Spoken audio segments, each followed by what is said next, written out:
আসসালামু আলাইকুম। আজকে কয়েকদিন থেকে আমার পিৎজা খাওয়ার জন্য একদম মন ছটফট করতেছিল।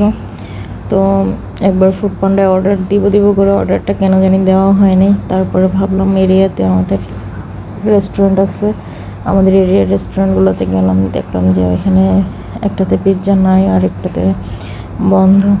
তো আসার সময় অনেকটাই মন খারাপ ছিল। পরে ভাবলাম এক প্যাকেট ময়দা নিয়ে যাই, আমি নিজেই বানানোর চেষ্টা করি। তো বাসায় এসে ইউটিউব সার্চ দিয়ে পিৎজার রেসিপি দেখে নিচ্ছি। দেখে নেওয়ার পরে ঘরে যা যা ছিল ঘরোয়া উপকরণ দিয়ে ট্রাই করতেছি বানানোর।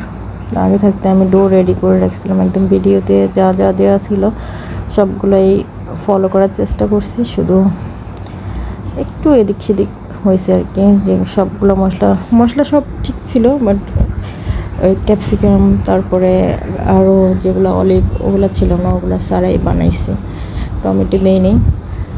তো এখানে আমার ডো রেডি হয়ে গেছে। তো ডো রেডি হয়ে গেছে, এটাকে বেলে আমি এখানে নিয়ে নিছি। এখন পিৎজার শেপ দিয়ে দিতেছি আর কাঁটা চামচ দিয়ে ফুটো করে দিচ্ছি। তো ছেলেকে বললাম তুমি একটু ক্যামেরা দিয়ে ধরো, আমি একটু দুই হাতে কাজ করি।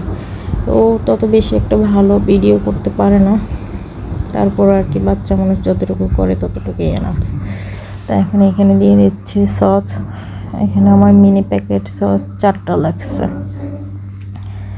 এটা ভালোভাবে একদম মিক্স করে দেব। কিছুটা সস এক সাইডে পড়ে গেছে, পরে ওইটা আমরা ছেলে উঠাই খাই নিছি। এখন চামচ দিয়ে এটাকে ভালোভাবে ছড়াই দিব। আমি এর আগেও আরও 2বার পিৎজা বানানোর ট্রাই করছি। ওইটা আমি ওভেনে বানানোর ট্রাই করছিলাম, কিন্তু কেন জানি আমি সব কিছু রুলস ফলো করার পরেও আমার পিৎজাগুলো হয় নাই, একদম টোস্টের মতো হয়ে গেছে। লাস্টে যখন পিৎজা বের করছিলাম তখন মনে হয় যে পিৎজা ফ্লোরে মারলে ফ্লোর ভাঙে যাবে, এত শক্ত ছিল। তো এরপরে লং টাইম আমি আর পিৎজা বানানোর ট্রাই করে নিই। তো আজকে আবার আমি ট্রাই করতেছি। আজকে অবশ্য আমি চুলায় বানানোর ট্রাই করব, ওভেনে দিব না। আমি এখানে 1 পিস চিকেন সুন্দরভাবে রান্না করে নিয়েছিলাম, একদম স্লো আছে। তো এটা পিৎজার উপরে একদম সাজাই দিচ্ছি। তো আজকে দেখা যাক কেমন পিৎজা হয়। মোটামুটি পিৎজার কালার, টেস্ট সব কিছু ভালোই আসছে, শেপটাও ভালোই আসছে। শুধু আমার পিৎজার যে রুটিটা ওটা একটু মোটা হয়েছে। তারপরে যে ছানা কেটে রাখছিলাম, ওই ছানাগুলো আমি একদম ঝুড়ি ঝুড়ি করে দিয়ে দিছি উপরে, আর দিয়ে দিছি উপরে পেঁয়াজ আর কাঁচামরিচ। ক্যাপসিকামের বদলে পেঁয়াজ আর কাঁচামরিচ দিচ্ছি।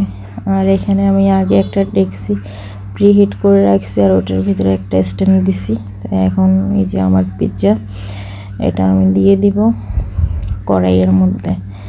আমার আসলে ঘরের ভিতরে পিৎজা বানানোর মতো ওরকম পিৎজা ট্রে বা আরও যা যা লাগে ওগুলো কিছুই নেই। আমি একদম আমার ঘরোয়া হাঁড়ি পাতিল দিয়েই ইউজ করছি। তো ঢাকা দেওয়ার পরে প্রায় 25 মিনিট, প্রথম 10 মিনিট হাই হিট, তারপরে 10 মিনিট মিডিয়াম লো হিট, তারপরে 5 মিনিট লো হিট রাখছি।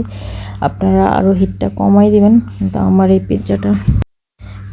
এই পিৎজাটা 100-তে 70 মার্কস পাওয়ার মতো হয়েছে। মানে একটু হালকা শক্ত হয়েছে, আর একটু হিট কম দিবেন আপনারা, প্রায় 15 থেকে 20 মিনিটের মতো। তো টেস্ট 100-এ 100% টেস্টি হয়েছে। আল্লাহ হাফিজ, আবার দেখা হবে।